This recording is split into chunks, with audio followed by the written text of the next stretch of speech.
All right. We had a smooth intro this time. Getting better, y'all. We're getting better. Coffee grind live. You know how we do it. Welcome, welcome. We got some people that start to show up, show in. So welcome to the show. We got a guest, right? Put that down. Boom. All right. Turn my radio voice off. Anyway, we got a guest tonight. Y'all have seen, if y'all seen the flyer, y'all already know who it is. But let me go ahead and bring her out and introduce. So in this episode, we are joined by the truly marketing genius, the remarkable guest, Miss Ella Parlor, a visionary. She is the founding partner of EP Consulting, best-selling author, acclaimed podcaster, eloquent speaker. She is just everything marketing, podcasting, speaking, every it just a true power woman in the business world. So let's go ahead and bring it to the stage, Miss Ella Parker. Hello. Hi, how are you? Good. I kind of butchered the intro, but that's all right. Well, I butchered it I'm up. I didn't give you I'm enough hype. glad. There's no way to live up to that. I That didn't was give you enough that was hype. too much hype. I would prefer to hype people up. Why don't we Hey, introduce you? hey, and I know how that feels. That's why I like being on this side of it. That's why I like being on this side. I love it. Well, thank So, you. thank you for joining on the show. I appreciate it. And Thank you so much for having yeah, me. I'm really excited to do this. I'm excited to talk to you.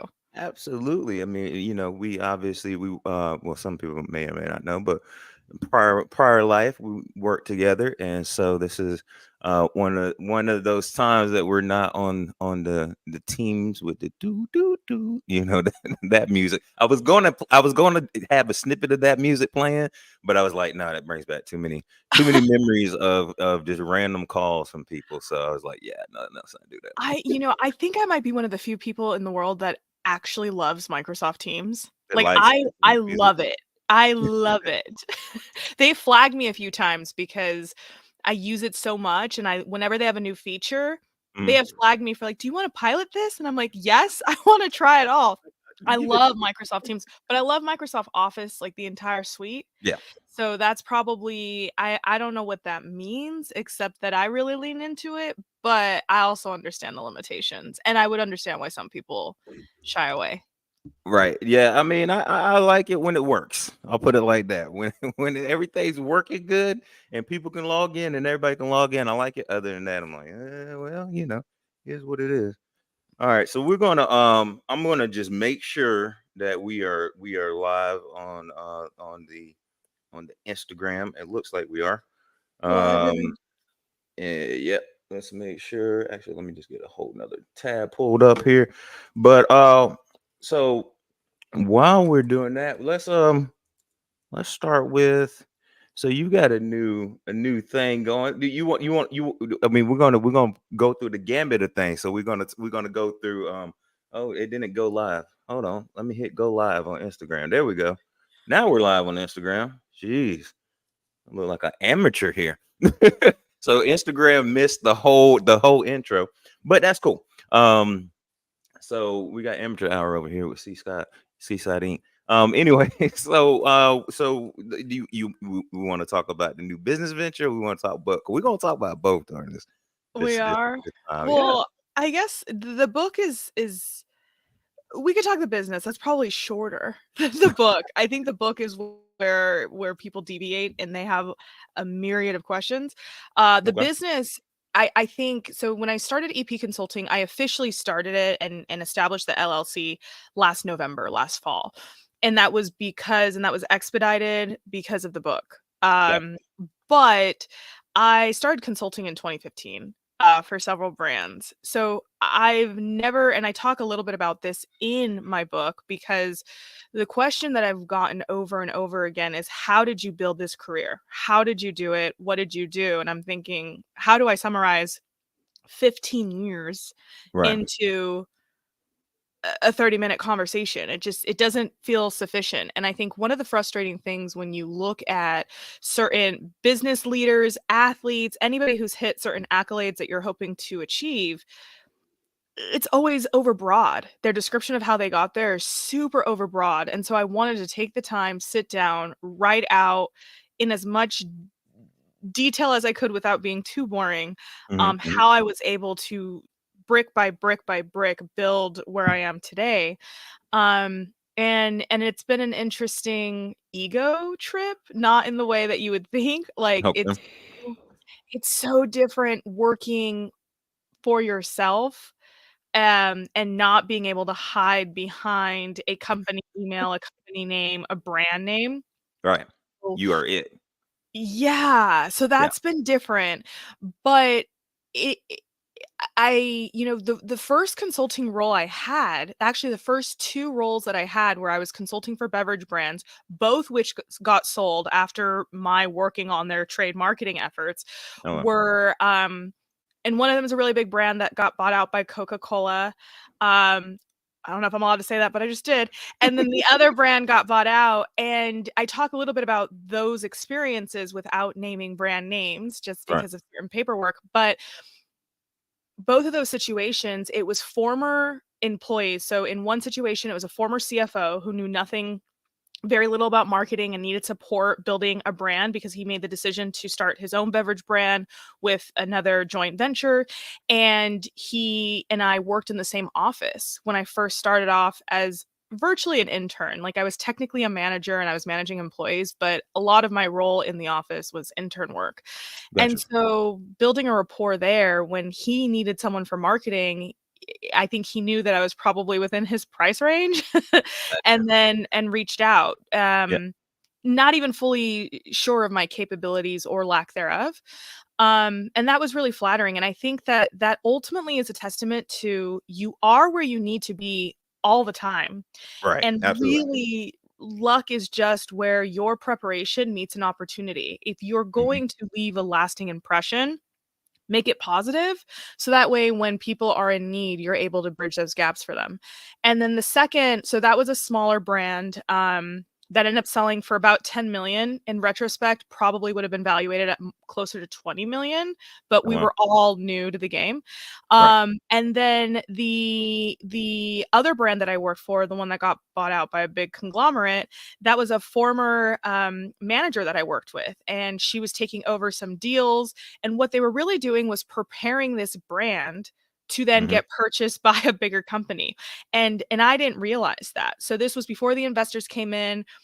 The marketing was really off. It was very confusing, inconsistent branding, terrible distribution, terrible route to market. And so while the product itself was good, the marketing around it, from the packaging to the distribution channels, were not effective. And so I was able to help with that, not then finding out that because I didn't get equity in the situation, they get this really big name, everybody knows his name, investor, and Right. then a really big conglomerate came and bought it out. And so just being a part of that brand, if I go to a gas station or a grocery store, I see it on the shelf, Oh, no. having a little bit of piece of that legacy, it feels good to Mhm. me. I have Right. no bitterness. I have no Right. bitterness about that, but that's Good. kind of how I got started with the consulting on the side. Gotcha. And so to your point, so you've been doing that for a while, and then so last year, at the end of the year, you're like, hey, let's go ahead and make it official. Let's go ahead and do that. Yeah, and that's been an interesting, it's an interesting, we'll say, decision. I don't know that it's always a decision. Yeah. Sometimes what I've realized is that it's very much high risk, high reward. When you're Hmm. working as a 1099 consultant, there are a lot of benefits that are missing, and then there are also benefits that come to fruition. So a big one for that is equity. When you're able to garner some type of equity within the company and you know that this brand succeeding, so brand marketing is my strength, this brand success is what's going to serve me down the line. Hmm. Gotcha. Gotcha. And so cool. You got that. Hold on, real quick. I completely moved you out of there, so that's my fault. Oh, that's Probably, okay. We love your probably face. no, threw Yeah. everything off. I was trying.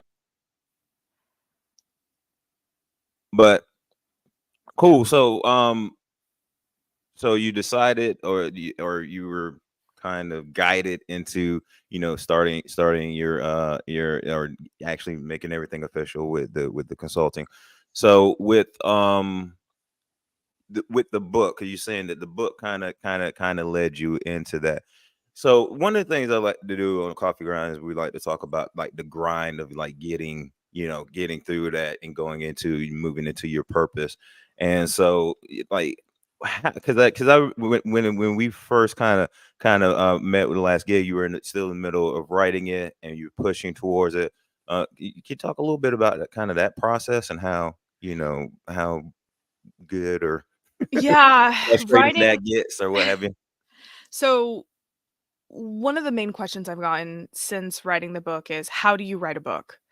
Mhm. And I think that's almost as it's like, how do you start a family, right? I mean, we Right. could it's like, okay, well, there are a lot of pieces to the puzzle beyond just the writing part, but I think most people focus on the writing.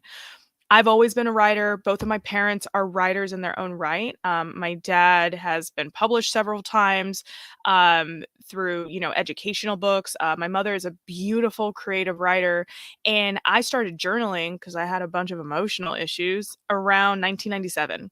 So my parents gave me a diary, and they were just like, let it out here. Right. Right. Don't let Right. it out in the schoolyard. Don't let it out on your brother. Let it out here. And so I learned to just write down my feelings, write down my observations, write down my experiences. And then going into college, my first year of college, the best advice that someone gave me, who had just, my aunt, who had just graduated law school, the best advice that she gave me was, every single kind word that you get from a professor, Mhm. get it in Right. writing, get it in an Okay. email, put it in a folder in your email box. So since I was 18, since freshman year of college, anytime a professor, a boss, a coworker gave me a kind word about something that I did for them, I put it away in this box. And if they didn't send me an email, if it was a text, I would then follow up with them via email, say, I really appreciate those kind words you said about XYZ project. Because once you Right. finish a project, you're ready to move on. You're not thinking Right. about it anymore. And so when I made the decision to write a book, I was able to revisit a lot of these wins. And I've had people ask me when they read my book, how do you remember so much in detail? Well, I Right. don't have to write every part of the experience, but if I have enough of an outline to be able to recollect what occurred and fill it in, that is less energy for me to actually write because I'm able to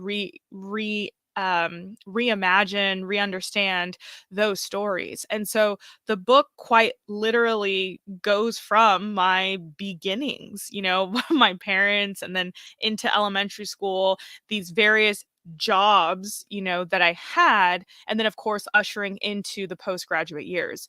And so I think that was a big part where retroactively people are not able to do that. And so what I say here and now is, whatever you're experiencing, when it feels really good or feels really off or really uncomfortable, especially within the context of your work, write it down, journal it, just write down as much as possible about your experiences, because you don't know when you're going to want to draw upon that again.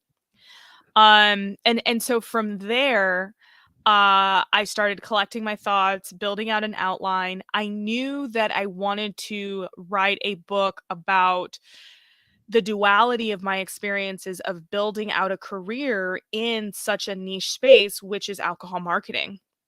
I've loved that space. It's very elusive to most people, and I get so many questions. And so, kicking off in the first chapter, I talk about the constant questions I get just trying to answer the Right. question, what do you do? Right. Right. Right. Right. So first of all, I want to step back. So I think that is some phenomenal advice that you got, of course, of writing your wins down and writing down, the anything that anybody says that's that's good to you. I think I'm gonna have to steal that one. So that's one Please one that do. I would say that everybody, grab that one and run with that. But so really, it's one of the things that I think, kind of Gary Vee talks about, but just you've been doing it for a while, but it's kind of documenting as you go. But that was you did it in the written form.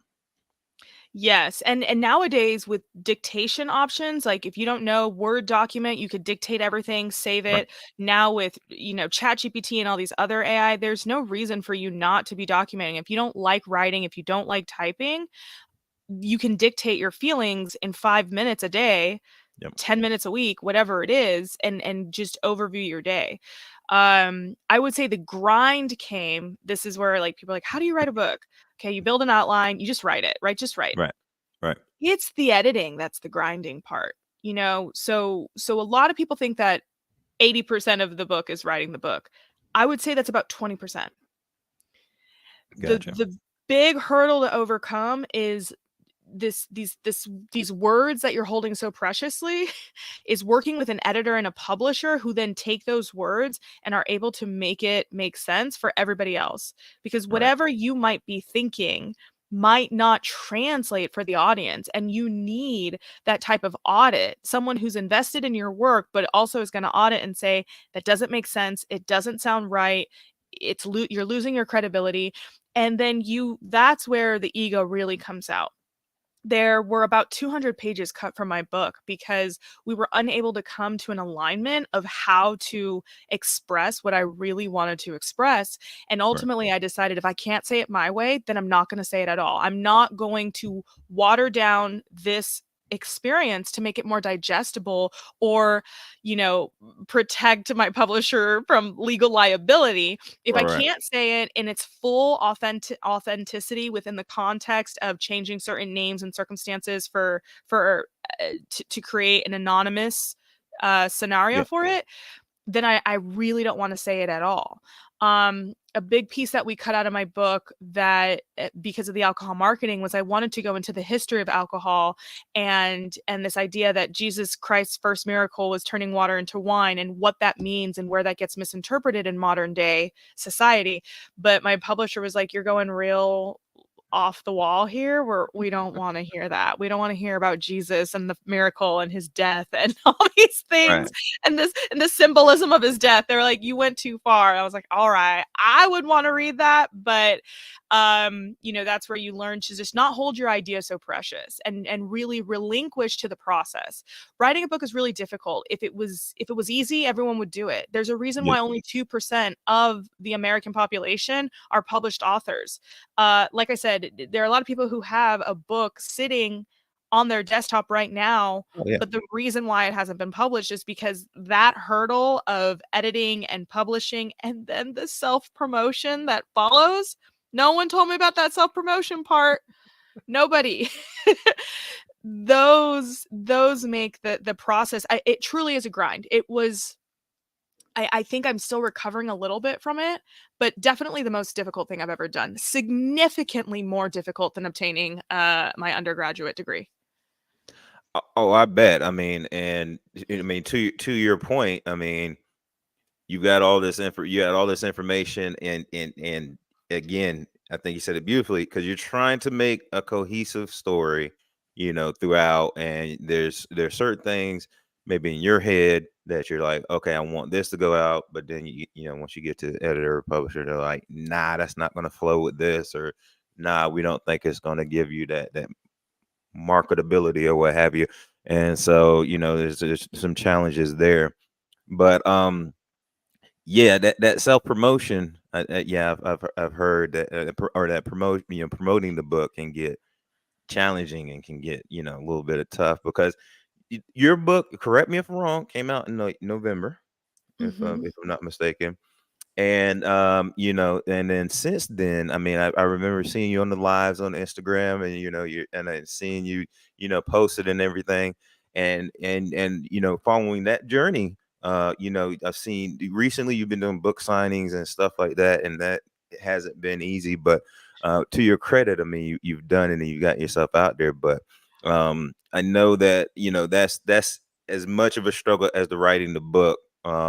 Any tips or anything you care to kind of share Yeah, about that with people I that are doing it? think I understand it a lot more now. I mean, I'm so blessed that I have a really incredible community. I think that the theme, right, this idea of alcohol marketing really resonates with a lot of people. And I kick off the book by saying, whoever you are, you have a relationship with alcohol. So Yeah. Lucky for me that my career is in alignment with this very lifestyle sector that I think already has a certain magnetic pull for individuals, even if they know nothing about me. Um, the I'm all about promotion. I love promotions. I love events. I love brand marketing. I love public speaking. I love sales trainings. I love brand education. I like all of that stuff. But what I realized in this process was every time that I was getting out on stage and speaking, or anytime I was in a room speaking, it was never on behalf of Ella Parlor. It was always on Right. behalf of my teams, of my executives, of my brands, of my companies. And so I'm really a talking head for these brands. And the moment I had to do the exact same things I've always been doing, Yeah. but it's not for a brand where I'm Right. hiding behind some brand and I'm really putting myself out there, that's where I've turned down several opportunities, and I'm working through that. It's more of a slow burn for me because I'm working through that. I had an opportunity to go to New York City and do this PR stunt at Times Square, and I just couldn't stomach. I couldn't stomach the idea of even thinking about it, let alone entertaining the idea of planning it and executing it. Um, and I've worked on not Wall Street. I've worked on Times Square stunts in the past on behalf of Right. brands without thinking twice. And Right. so this idea of my face being on the forefront, it is super cringy. One of the things I promised myself last year, and it was in the context really of my dating life, was that going into January 2023, I told myself, look, we're going to cringe and do it anyway. If you're Right. interested in someone, you're going to tell them. Don't expect him to just like tell him, hey, I like you. I'm interested in you. I miss you. I want to see you again. Cringe and do it anyway, because Right. I've really struggled with that type of vulnerability. And so what started off as a dating strategy for myself ended up translating into the book. And I think something that was surprising to people is you're not supposed to put your face on the cover of a book, like, unless you're very, very famous. It's kinda tacky. It's a Hmm. really great way to tell that you're novice in the publishing world, like, unless you're Viola Davis, unless you're Prince Harry, you Right. really should not be putting your face on your first publication, and that was something that was brought to my attention, and I was like, "You don't understand. If this book flops, I need my face on the book so that way my friends will put it on their coffee table and then they will tell their friends or whoever, like, this is my friend Ella, she's single, you should date her, you should marry her. Like, I was going to use this book as a Yeah. marketing tool for my dating. I remember hearing you say that in live, and I was like, That got thwarted because I ended up meeting someone in the writing process, which was a right. whole nother thing because he saw the worst version of me in the beginning of our dating. Like, I look back on that, I'm like, how did you stick around? Because I was very difficult. I couldn't sleep. I'd wake up in the middle of the night and I'd have an edit or I'd remember a part, Mm. and just that anxiety that came with, I gotta fix this, I gotta fix this copywriting, and I have to make sure it comes off this way, and I need to put this chapter first. I was almost manic the 3-4 months preceding the launch. And so it is a lot of, I'm still getting used to that. I'm still getting used to doing podcasts like this. I, like you, I'm a podcast host. I like to ask people the questions. And so as much as I love the sound of my own voice, promoting myself has been extremely difficult. The only thing, and this is very non, we'll say, Buddhist of me, it's not enlightened of me, really the fuel that's helping me is the feedback that I've gotten from the book. I think that if I had backlash, negative feedback, people who had a problem with the book, were ripping it apart, negative reviews, I don't believe that you should do what you do based upon the thoughts or opinions of others, but the fact Right. that it has been overwhelmingly positive has been the fuel in my jet to keep me going, saying, no, there is someone who needs this story. There is someone who looks like me, thinks like me, who feels like they can't find advocacy in corporate America. There are people who are struggling with their relationship with alcohol, but they don't know how to talk about it because it's very dichotomized between you're an alcoholic, you're a drunk alcoholic who needs to be sober, Yeah. or you're perfectly fine. It's like, well, can we talk about the interim, and can we talk about some of the things that are happening with alcohol in our country without this judgment of you need to get sober now? And so Right. because I've been able to instigate certain conversations that aren't being had, the reception has been really positive. Yeah, and I started the book. I haven't finished it because as my last episode said, things have been crazy. But yeah, I love that you took it from a viewpoint of it's just like it's not just this side or this side. You took it from a viewpoint of we're going to talk about how it's affecting across the board, and I love that that you did that with your book, and I think it speaks volumes to the thought process behind it and how well thought out this was when you're writing the book. So kudos to you on that. I don't have the clapping. I don't want to put the clapping thing in here. I have it, but it just keeps clapping and it doesn't stop. So No, because of thank my you. I'm because of me. But I was on this journey of toying around with sobriety, because when I moved, I relocated to Dallas about 3 years ago. When I moved here, I found myself drinking more than ever. I was drinking a lot. Now we're coming straight out of a pandemic, all that. yeah, yeah, And so I was looking for books that talked about drinking and our relationship with alcohol, and everything I found was someone who A, was not in the industry, yeah, B, they poo-poo the industry as if we're all evil, fear, the fear mongering that goes into it. And then C, they all come to the conclusion that you're a drunk and you need to be sober. Not there's a way to incorporate alcohol in your life. Like, all of them come from this perspective of you're not in the industry. Here's why I was a drunk. Here's why you're a drunk. And here's why you need to be sober like I am. And I'm like, well, that doesn't really relate to me, because I do sobriety cleanses a few times throughout the year. I enjoy alcohol responsibly. I'm in mhm, the industry. So if I had a serious drinking problem, it would show up pretty quickly because of my right, access to events and parties and people and product. And so that doesn't resonate with me. And it'd also be hypocritical for me, after spending years getting people to consume alcoholic products, to just turn around and say, hey, you guys need to stop drinking. My intention was more so to shed light in a perspective that isn't as judgmental, because in order for me to judge anyone for their drinking, I would have to sit with myself and understand and take responsibility for my implication in that as well, as someone who has used business psychology to attract consumers to my brands, right? right, So I think that that's where there's a need for it. I think we're seeing huge shifts within the industry. I think a lot of conversations are not being had. The Me Too movement didn't touch us. yeah, We are so antiquated in some things that a lot happens in our industry, as you can imagine, with the mhm, access to the parties and the product and the people, like I said, the celebrities, all that stuff, that the riffraff gets real. And so being able to shed light on that a little bit, not from the context of it's any brand's fault or any company. It's like, oh no, this we see this across the board. So just I wanted to instigate some new dialogue. yeah, Um and that it was just a void. If there was a book like mine on the market, I certainly wish I could have read something like that when I was starting my career.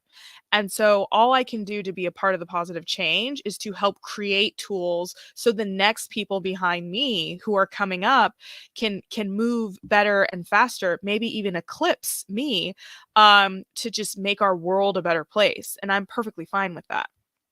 You said earlier, I'm going to steal that idea. I love when people steal out my ideas. People have right, been stealing my ideas since I was 18.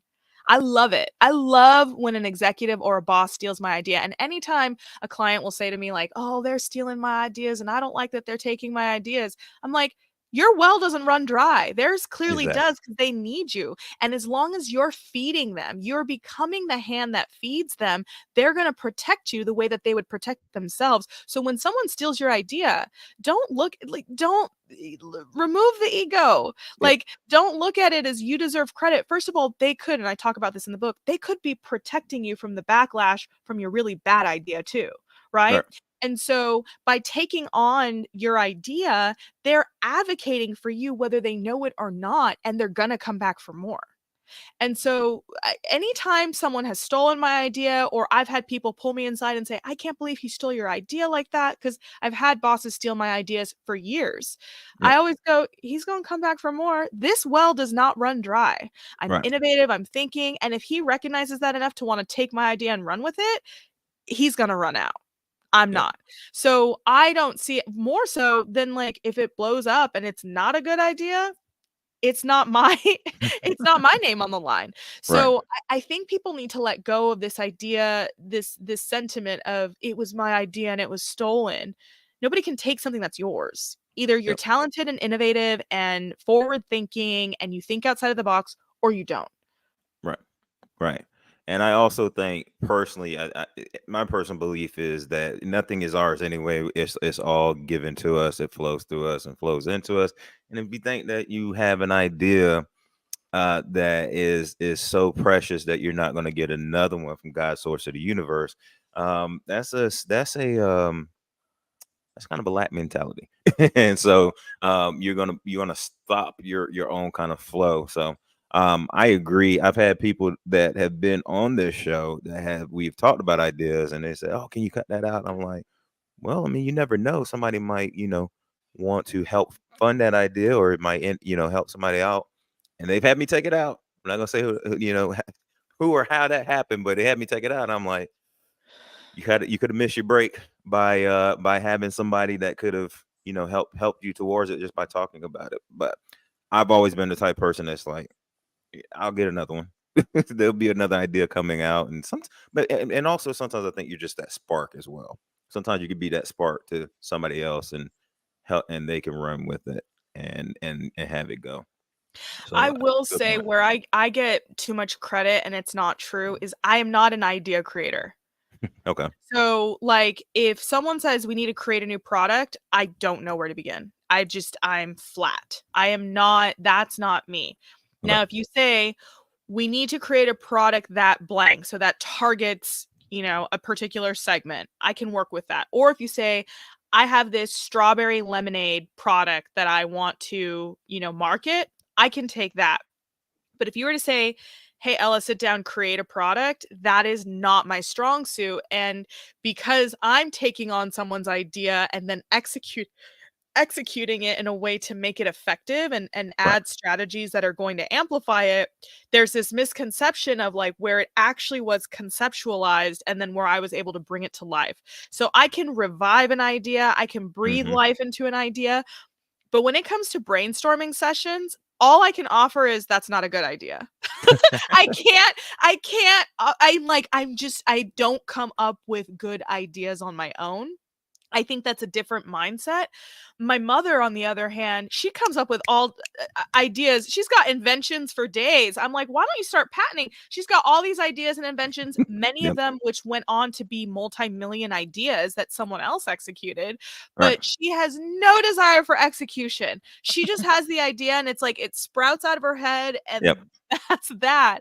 And Yep. so exactly what you said, like whether it's the ideation, the conceptualization, the execution, the planning, the strategy, all of these pieces, that's what makes us so beautiful that we all can bring our strengths together. And so if someone created a product in their head and then I'm able to take it and make it a multi-million dollar business with, the help of support teams and so forth, Yep. we need each other. We Right. need each other. It's not I stole their idea, they stole mine. It's Right. we Right. created something together. And I just wish that we would kind of get over ourselves on that front and just accept Yeah. that we need each other for it Right. to truly be successful. Yeah. Absolutely. I mean, to go back to it, everybody's heard it, but it takes a village, and really for anything to happen, it takes people to make it happen and to go around.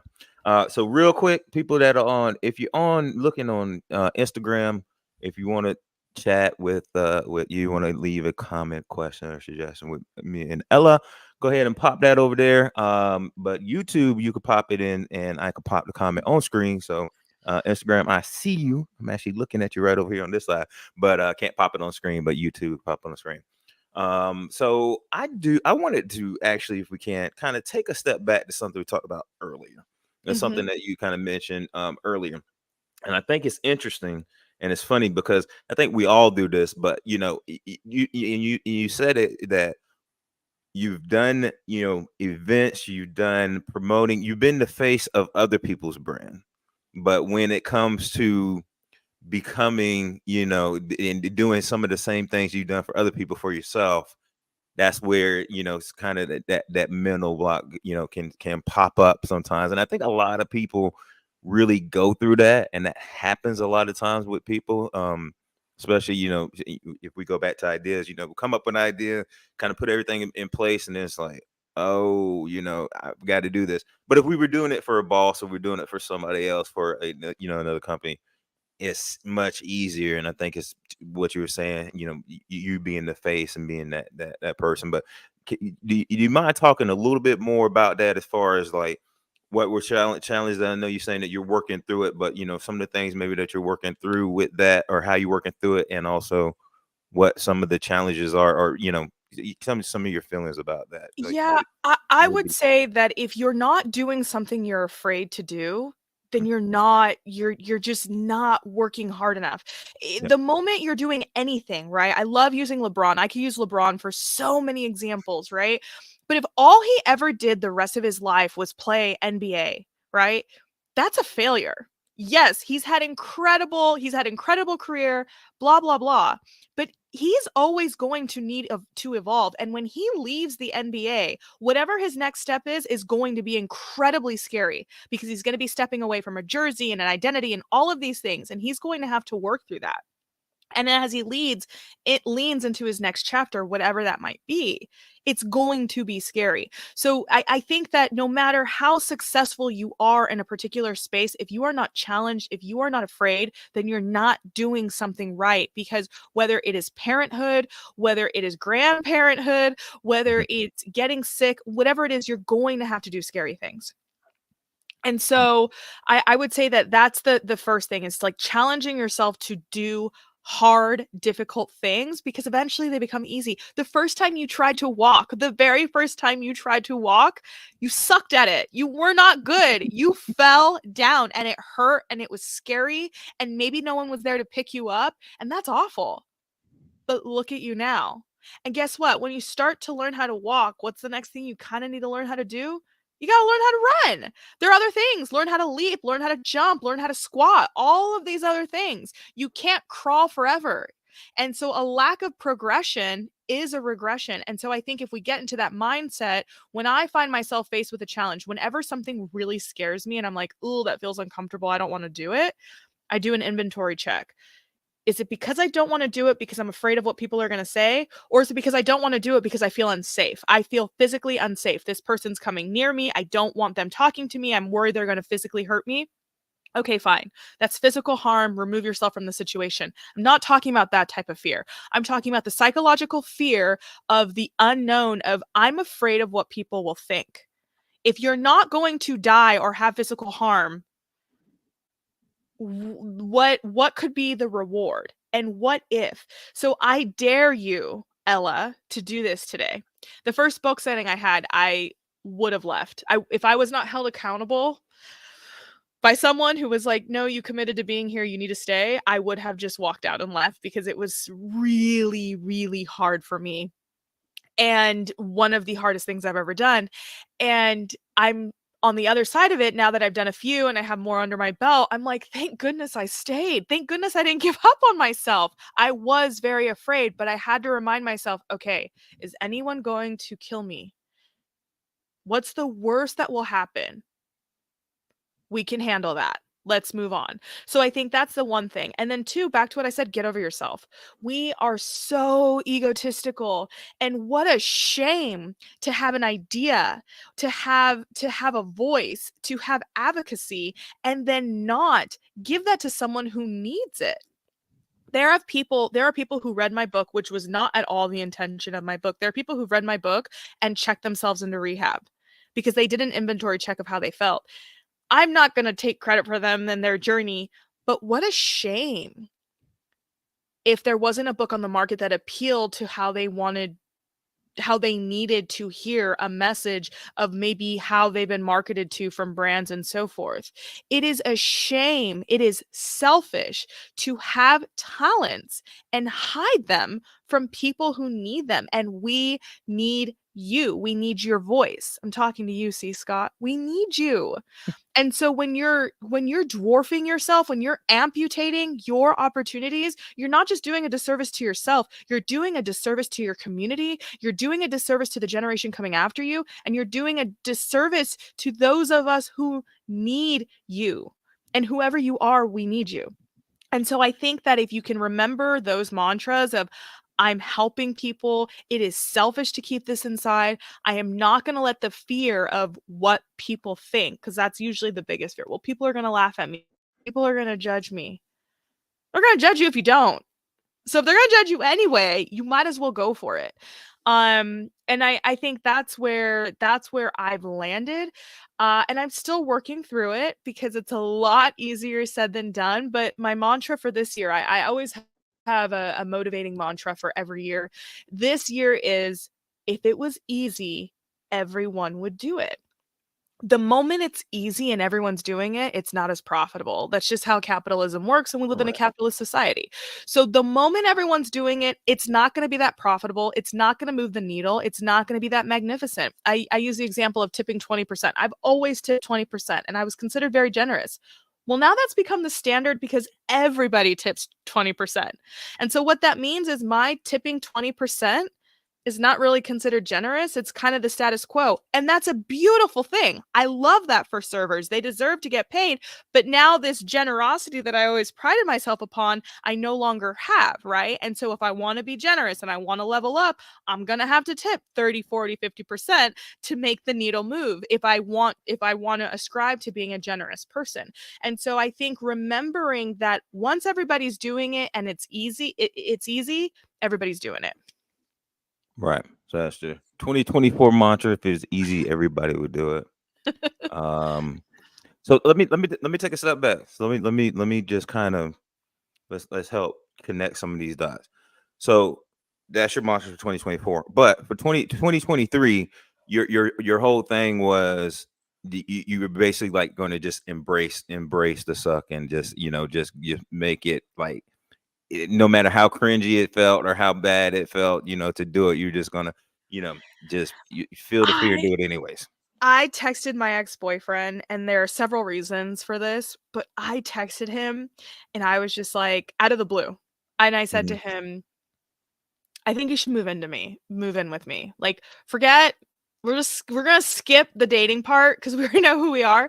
I think you should just move in with me. And I think the reason why I did that was because I needed his reaction. I needed that confirmation that this was not going to move forward and there was no future for Right, him and me.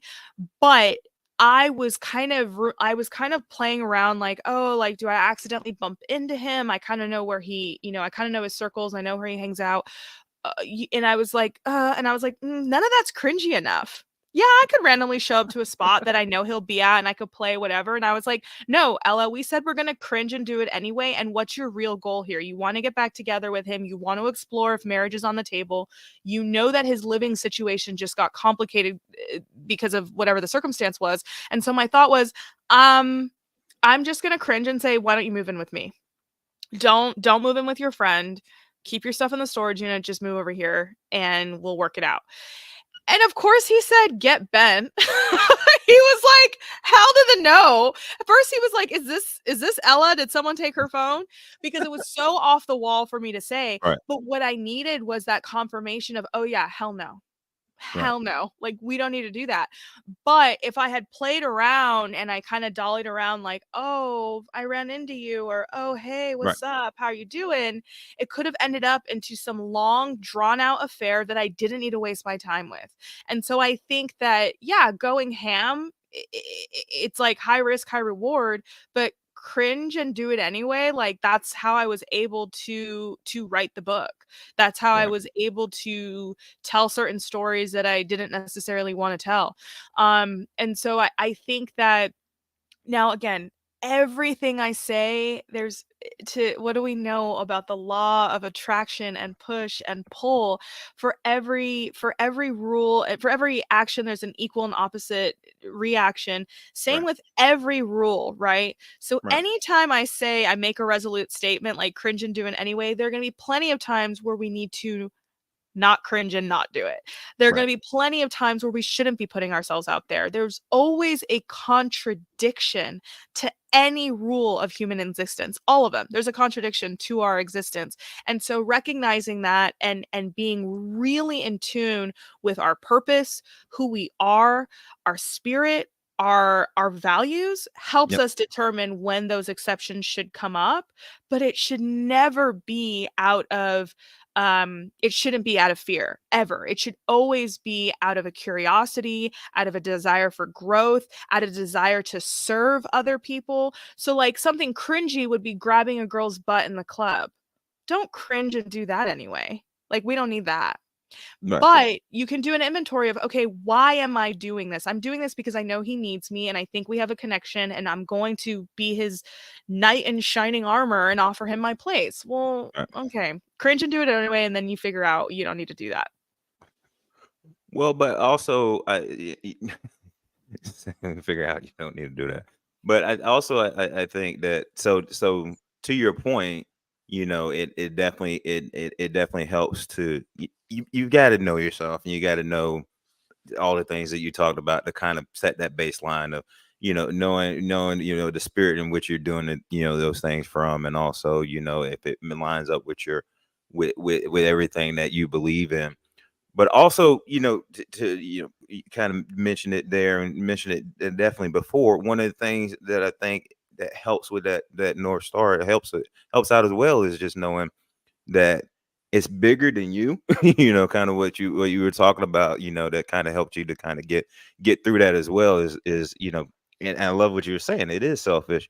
When you're not giving your ideas out there, you're not getting that information out there that you have that somebody else might need, that might help somebody else. So, but yeah, I think and that's the other part that I wanted to kind of guide into. So the cringe to it anyway, but to also know that it's bigger than you and that other people need what you have to offer as well sometimes too. So, just to kind of gives you, I guess, the fuel Mhm.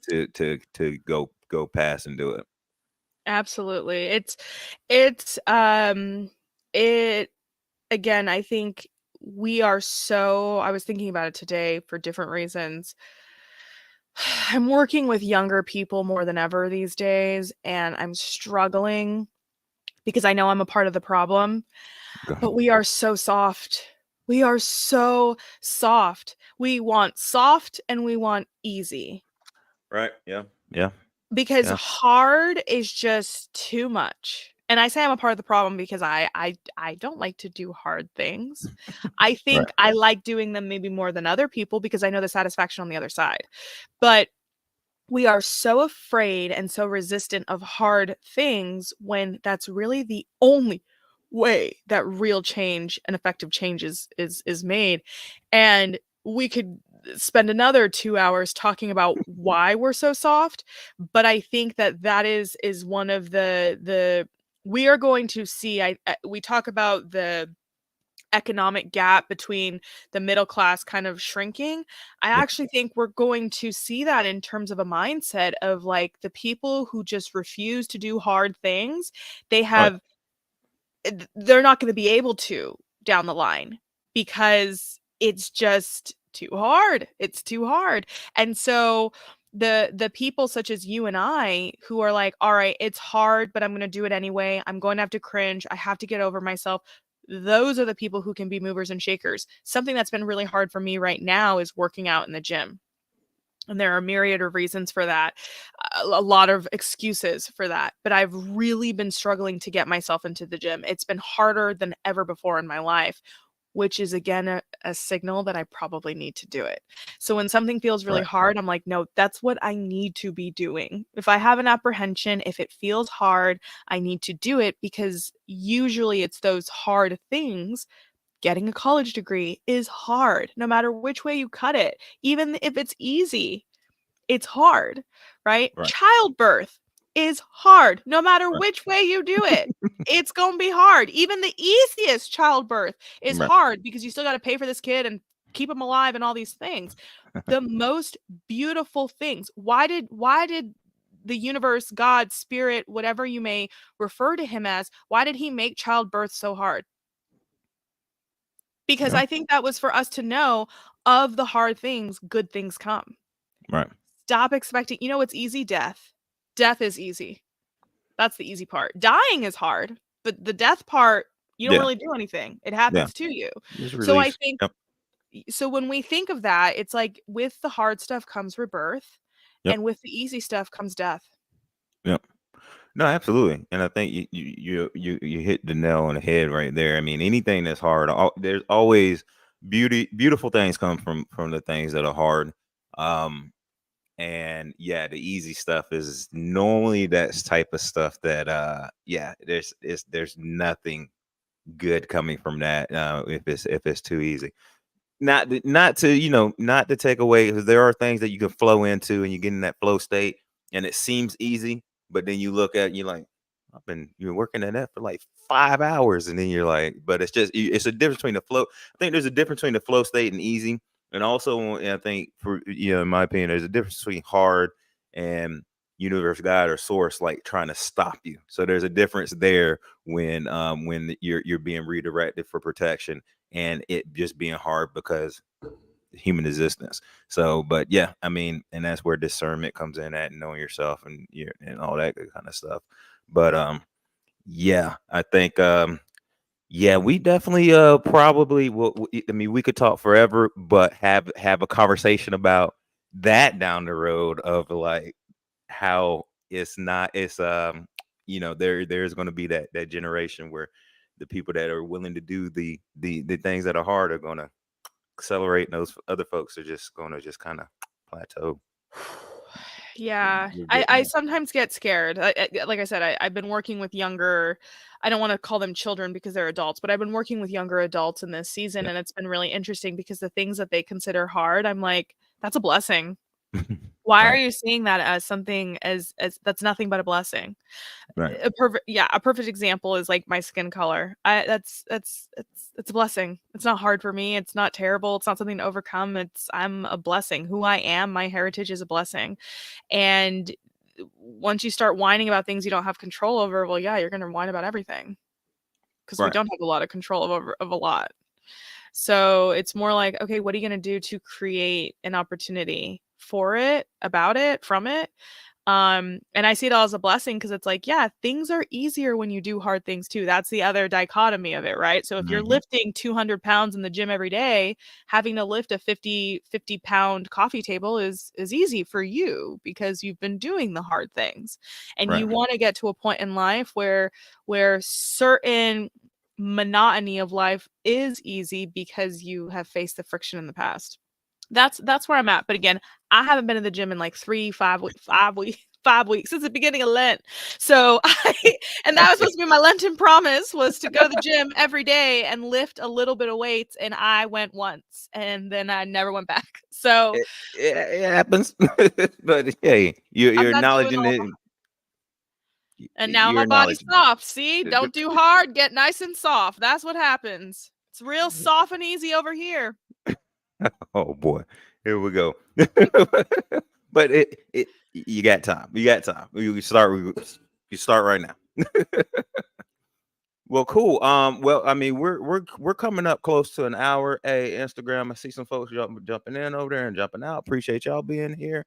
We got some folks on YouTube. Hi, mom, mommy, hello. My buddy Jay is on there. Any like I said, we talk all day. I want to respect your time because we had a certain amount of times, it's planned out for this. Anything else that you want to share, or any last like kind of thoughts or anything that you have that you want to just tell the world? I want to tell the Since I world. finally know how to get solo going, there you go.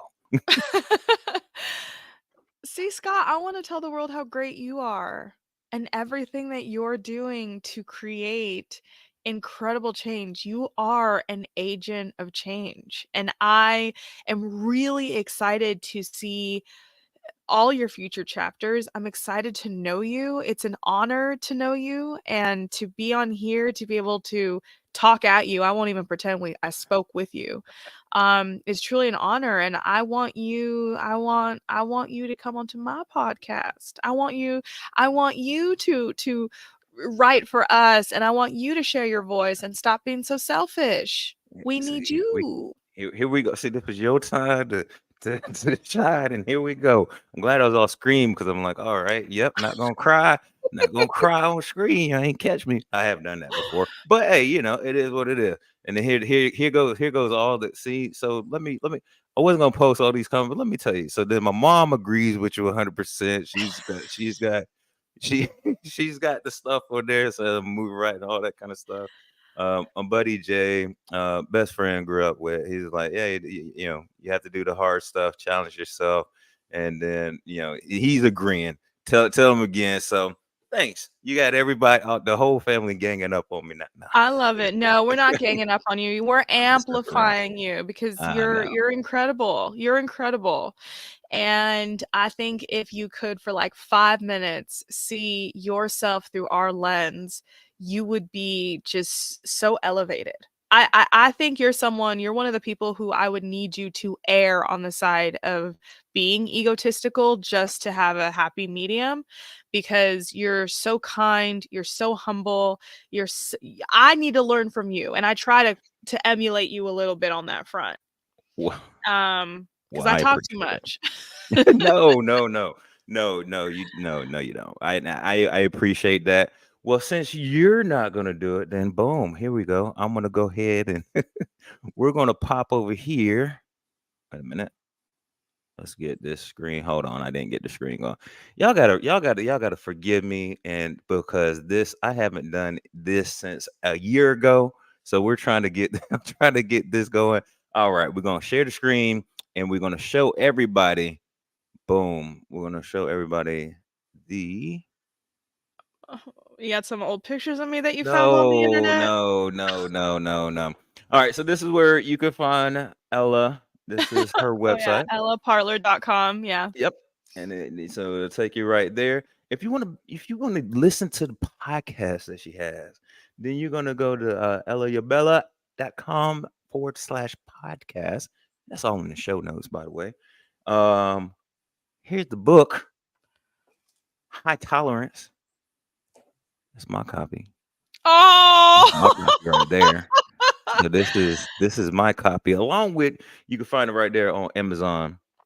At you're just going to type in Ella Parlor, and then you're going to go ahead and type in High Tolerance, and it will take you right there. You got to make sure you put her name in there because there is, I think, another High Tolerance somewhere Yeah, around he there got a too. boost in SEO when my book launched, and Right, I thought, "Man, you've been sleepy, sleepy, sleepy the last 5 years," and all of a sudden, my book launches, and, yeah, so I right. think I wanna reach out to that author and say, "You're welcome." So But, exactly. yes, I'm one of 2 books called High Tolerance on the market. Technically, it's High Tolerance: The Intoxicating World of Alcohol Marketing, but Right, High Tolerance will work. right. And then you can get it on paperback, hard copy. Which again, got my hard copy. So y'all make sure that y'all get your hard make sure you get your hard copy. And then you got the Kindle edition as well. And so right there, 5 stars. It's good stuff. Like I said, I started in on it. I have not finished it, but now that situation is different, that should be changed. Thank you so, so much for Oh, the support, and it was absolutely. lovely catching up. I'm gonna have you hop on my podcast so I could start digging into what you've been up to and I'm hearing with it. more about you and where you came from, who grew you. Roxy, we need to know. There Miss goes Miss Roxy. Scott right there. There she is. Yeah, yeah. We could talk about all of the craziness that was me growing up. We'll do that. That definitely will work. We'll make that work. Any final thoughts before we shut everything down? Anything you want to tell the people, tell the folks as I put your banner down?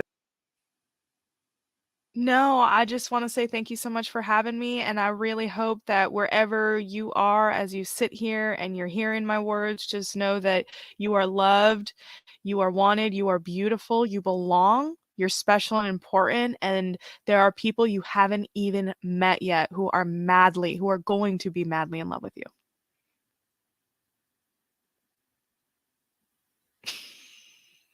Come back. I threw myself out of the screen. Like for some reason, I hit the refresh button. I don't know how that just happened, but I'm glad that you took over from there.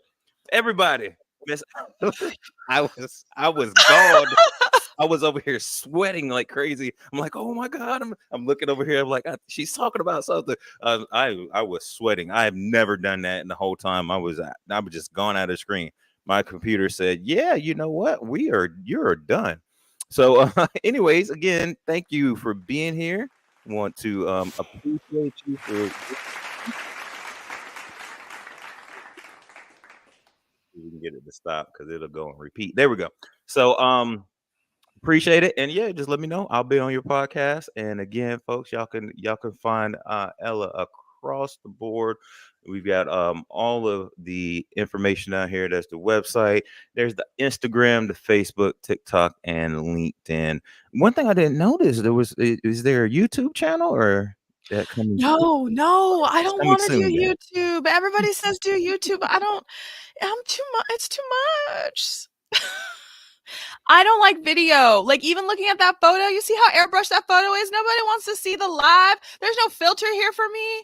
You're Nobody on needs YouTube this right now live, so on your we're gonna need channel. we're gonna need you to rethink that, and we'll see if we can get her into the YouTube, y'all. We're gonna see if we can get her I to need rethink filters, that. please, Scott. Give me the filters. Maybe we'll talk about it. It's just too much. And I edit. My podcast is all edited. It's just edit, edit, edit. But video, you can't edit as much. People could tell.